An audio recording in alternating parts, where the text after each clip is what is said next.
안녕하세요. 맥킨의 지혜투자클럽입니다. 반토막난 종근당 바이오 어떻게 해야 될까요? 같이 한번 살펴보도록 하겠습니다. 키움 정권 기준으로 회사 현황부터 보도록 하겠습니다. 종근당 바이오가 작년 1년간 벌어들였던 단기 순이익 대비해서 현재 주가를 비교하는 트레일링 PR, 히스토리컬 PR 같은 경우는 50.20으로 수치가 나오죠. 이에 비해서 1년 뒤에 볼 것으로 예상되는 12개월 포워드 PR 같은 경우는 없죠. 이미 1분기에 영업이익과 당기순이익이 적자 전환되었고요. 최근에 나왔던 기사를 보게 되면 2분기도 지금 적자죠. 그래서 이런 부분들이 실적이 좀 부진하다 이렇게 봐야 될 것 같고요. 매출은 좀 올라간 데 비해서 배당 수익률은 0.35%. 보통 이제 제약 관련되는 회사들은 보통 배당이 다 있죠.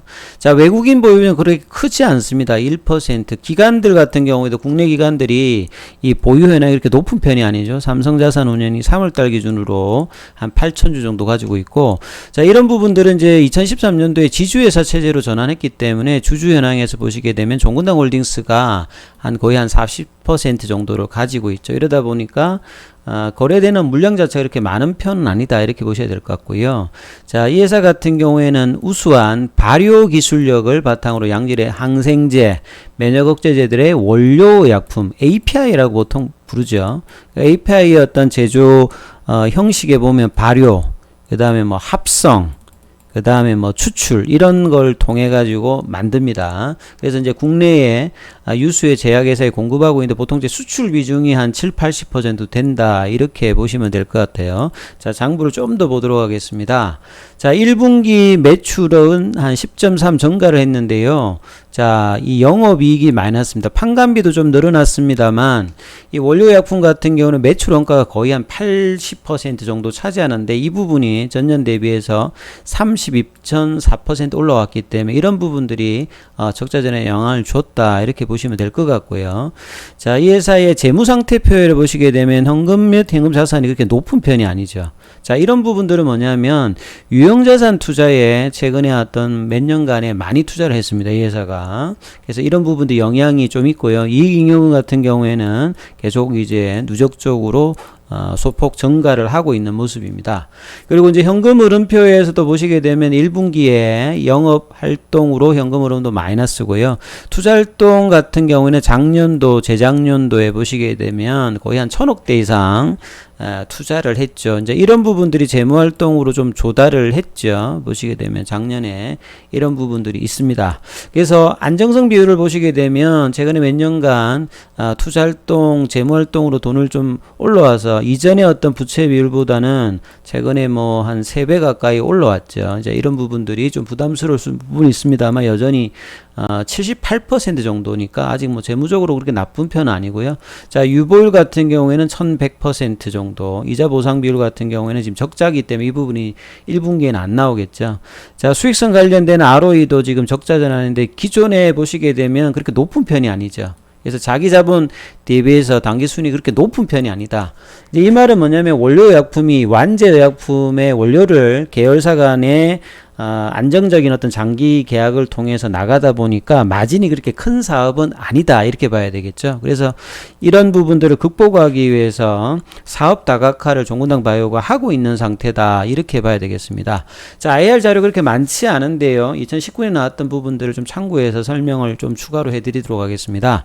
이 동사 같은 경우는 원료의약품, 보통 이제 완제의약품이 있고 국내 같은 경우 이런 제약 계열사가 있으면 이런 완제의약품하고 이 원료의약품을 하는 게 계열화가 돼 있죠. 종근당 같은 경우는 이제 두 가지가 있습니다. 종근당 바이오가 있고 경보제약이 있는데 본래 이제 다른 어떤 이름에서 나오듯이 있던 부분들 이제 지분을 인수해서 여기는 합성 원료약품 사업을 하고요. 종근당 바이오 같은 경우에는 발효 쪽을 하는데 경보제약이 여기는 1위, 여기도 발효 쪽은 원료약품 쪽에서 종근당 바이오 1위입니다. 최근에 이제 프로바이오틱스 관련되는 사업을 하는 부분들이 종근당 건강에 이 마트 가시면 여러분 락토피드 있죠. 예. 대형마트 가시면 락토핏을 많이 보실 수 있는데 여기에 대한 어떤 투자들이 많이 되고 있죠. 예, 종근당은 41년도에 설립되어서 공장은 이제 안산, 뭐 예산 이런 쪽에 있다라고 봐야 되겠죠. 이 발효 기술 관련되는 부분에서 경쟁력을 가지고 있는 회사다. 그리고 수출 비중이 높기 때문에요. 환율 영향도 좀 체크를 해야 되는 수익 관련되는 부분, 그런 회사다 기억을 하시면 될 것 같고요. 자, 보통 이제 국내나 해외에서 제약사의 어떤 근원을 보게 되면 한국 같은 경우에는 이제 계약위에 그 한약방에서 약약을 취급하다 보니까 이제 제약사로 넘어간, 아니면 약국을 하다가 제약사로 넘어온 그런 부분이 많은데, 여기는 41년도에 이종건에 돌아가셨죠. 여기에서 이제 종근당이라고 보시면 되는데, 예, 궁복약방을 창업해서 이런 부분들이 제약사로 이제 법인 등록을 하고요. 자, 국내에서는 이제 종근당이 1971년도인가요? 최초로 이제 연구소를 설립합니다.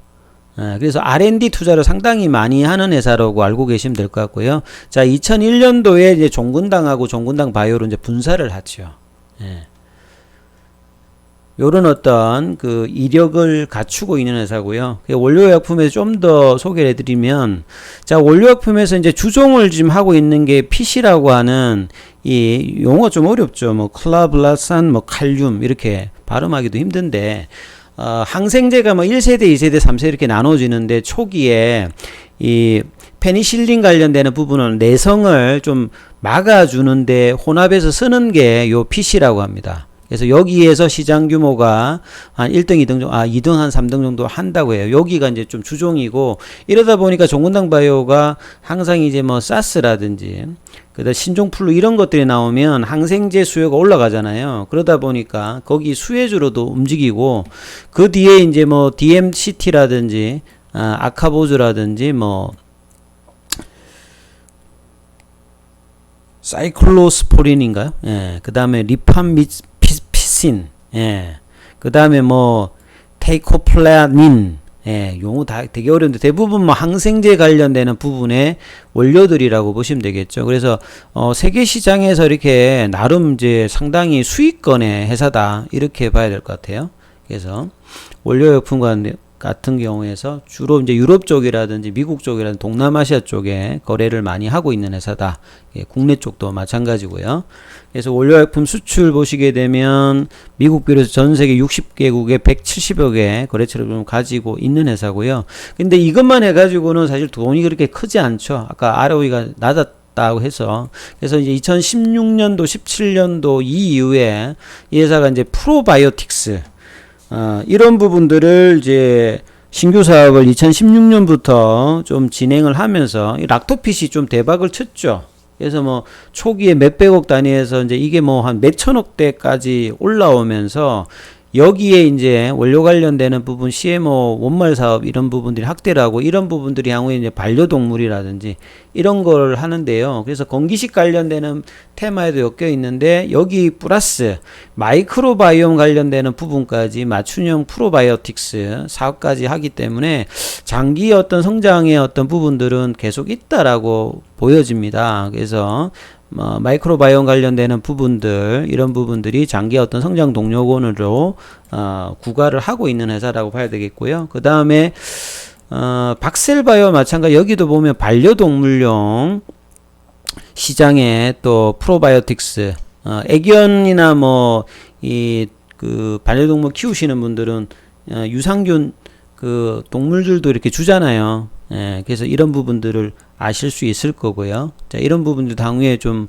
영향이 있을 거고, 그래서 프로바이오틱스 완제품이 마트 가면 국내로 보면 이제 락토핏이고요. 그 다음에 글로벌하게 이제 나갈 때는 유거스라는 브랜드로 종근당 바이오 유산균 브랜드가 있습니다. 요렇게 진행을 된다, 이렇게 보시면 될 것 같고, 생산시설은 이런 생산시설을 확장을 하기 위해서 이제 2019년도에 안산공장 이런 데다가 돈을 많이 집어넣었겠죠. 예. 그러다 보니까 이런 부분들이 이제 비용 관련되는 부분, 감가상각에도 영향이 좀 있을 거고요. 뭐 예산공장도 있고, 그래서 이런 부분들이 2018년도부터 2019년도까지 공사를 하면서 이런 부분이 완공이 되었다, 이렇게 봐야 되겠습니다. 근데 최근에 이제 종근당 바이오가 작년부터 올해 어떤 주가 흐름은 코로나가 없었으면 제가 볼 때 꾸준히 아마 증가되는 어떤 그런 분위기였을 건데, 코로나 이슈가 있으면서 종근당 바이오가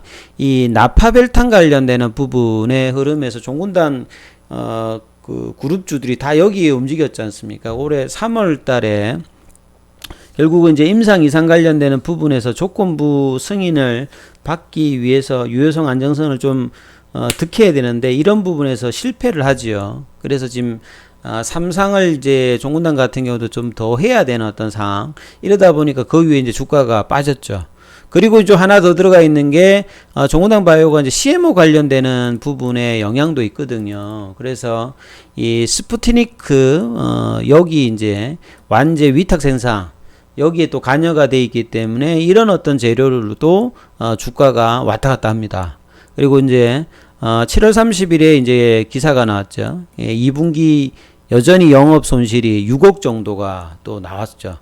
당기 순이익 같은 경우에 매출은 이제 이렇게 정가를 1분기 10%, 2분기도 이제 한 7% 올라왔고 영업 손실이 6억 한 4,200만 원 나왔고 당기순이익 같은 경우는 적자는 아닌데 여전히 감소하면서 수익성은 지금 줄어드는 어떤 모습을 보여주고 있죠. 그래서 종합적으로 이제 차트를 통해서 한번 살펴봐 드리면 기관들의 이제 작년 이전까지 해도 이제 프로바이오틱스, 락토픽 관련된 어떤 수혜로 종군당 바이오의 어떤 목표가들이 한 4만 원대까지는 다 나와 있었거든요.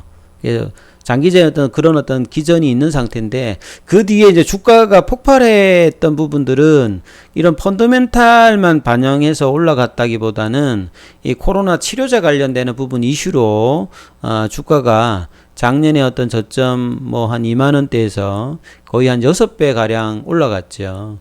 뭐 이런 어떤 흐름이 나왔다. 올 초까지도 좀 괜찮다가 결국 이제 조건부 관련되는 부분이 득하지 못하면서 이제 거의 고점 대비해서는 반토막 이상 이제 빠져서 지금 하락한 상태를 유지하고 있거든요.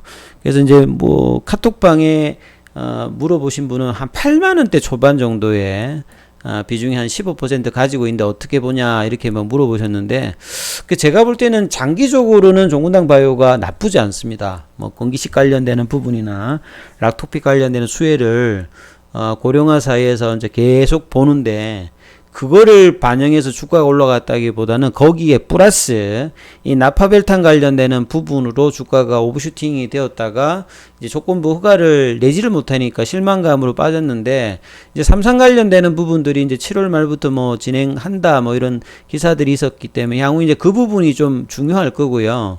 펀더멘탈 개선은 장기적인 부분들은 이제 건기식 관련되는 부분으로 4만 원 이상을 돌파하면서 이런 부분은 나와져 있는 상황이거든요. 그럼 이제 기술적으로 좀 판단해야 될 어떤 가격의 위치는 어떤 거냐면 중심 가격은 이 회사의 장기적인 어떤 중심 가격은 8만 5천 원대입니다. 이 가격이 이제 유지되면 종군당 바이오가 굉장히 강한 어떤 위치에 들어가는 가격인데 그 가격 조금 부근에 이제 뭐 진입이 되어졌다 이래 봐야 되겠죠. 그 다음 가격이 이제 한 63,000원입니다. 지금보다 조금 윗단인데 이 가격이 좀 유지를 하는 것도 이제 상당히 중요하거든요. 근데 이 가격이 이제 유지가 안 되고 살짝 밑에 있는 상태고 그 다음 가격은 3만원대 가격도 있습니다. 중장기적으로 보면 가격의 어떤 위치가. 그래서 지금 이제 추세 가격을 살짝 내려온 상태에서 지금 행보 가격의 어떤 변동성을 보여주고 월봉입니다만 한 몇 달 정도 이제 행보를 하면서 지금 거래량을 좀 급격하게 지금 줄여놓은 상태의 어떤 흐름들을 동종목이 보여주고 있다. 이렇게 봐야 되겠죠. 보시게 되면 월봉상으로도 확 줄여놨죠. 그리고 이제 일봉을 한번 살펴보시게 되면 4월달 관련되는 부분들에도 이제 기사로 해서 이렇게 올라왔다 결국은 이제 그 뒤에 이제 빠졌지 않습니까? 결국은 그러니까 이 3월달 4월달에 어떤 재료가 실망하면서 이제 빠져서 그 뒤에 이제 가격 조정을 이만큼 거의 9만 원대에서 5만 원대 중반이니까 30-40% 해주고 난 다음에 이제 큰 흐름 없이 이제 좁은 박스권에 단기적으로 좀 있는 상태거든요. 그래서 밑단에는 이제 뭐 3만 원 가격 그 다음에 이제 지금 중심 가격은 이제 6만 원대 초반에 됐지 않습니까? 여기가 지지가 않던 상태에서 내려갔는데 뭐 거래 물량들은 그렇게 많지가 않죠. 사실은 보시게 되면 오늘도 뭐 한 2만 주 정도 거래니까 뭐 거래는 상당히 많은 이제 소강 상태고 본래부터 이 종목이 거래가 그렇게 많은 종목은 아니었는데 그래서 펀더멘탈 자체가 문제가 되는 어떤 종목은 아니라고 저는 생각해요. 1분기, 2분기 뭐 실적이 안 좋은 것들은 부분들은 뭐 되게 뭐 이 회사에 문제가 있는 것보다는 장기적인 어떤 가정에서 보면 이전보다는 분명히 어떤 다른 흐름으로 이 회사가 진학을 하고 있는데 거기에 이제 코로나 치료제 관련되는 부분들이 이제 덧붙여서 오버슈팅이 나왔다가 이제 다시 이제 중심 가격 이하로 좀 내려서 이 가격 이제 뭐 3만원, 4만원이면 이전의 어떤 흐름에서의 어떤 기관들이 목표가였기 때문에 좀 더 떨어진다고 하면 제가 볼 때는 뭐 추가 매수 가격을 만약에 하려고 하면 이런 가격이 뭐 될 거고요.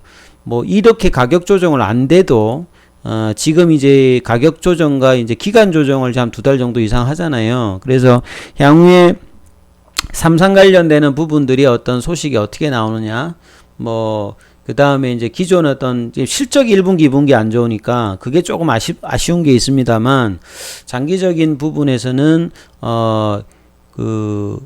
떨어지면 떨어질수록 저는 뭐 이 종목 같은 경우에는 장기적으로는 또 뭐 한번 받아볼 만한 어떤 가격이 좀 매력적이면, 근데 지금 자리에는 뭐 8만원대 계신 분이 사실 필요는 제가 없을 것 같고, 그렇다고 해서 뭐 버릴 필요도 저는 없다고 생각합니다. 그래서 충분히 더 가격 조정을 해가지고 유리하면 그때는 좀 더 진입을 해봐도 될 것 같고, 만약에 이제 이 현재 이제 뭐 5만원대 이 가격을 이탈하지 않고 옆으로 이제 행보를 하다가 올라오게 되면 어떻게 될까요? 뭐 팔아야 되겠죠. 예.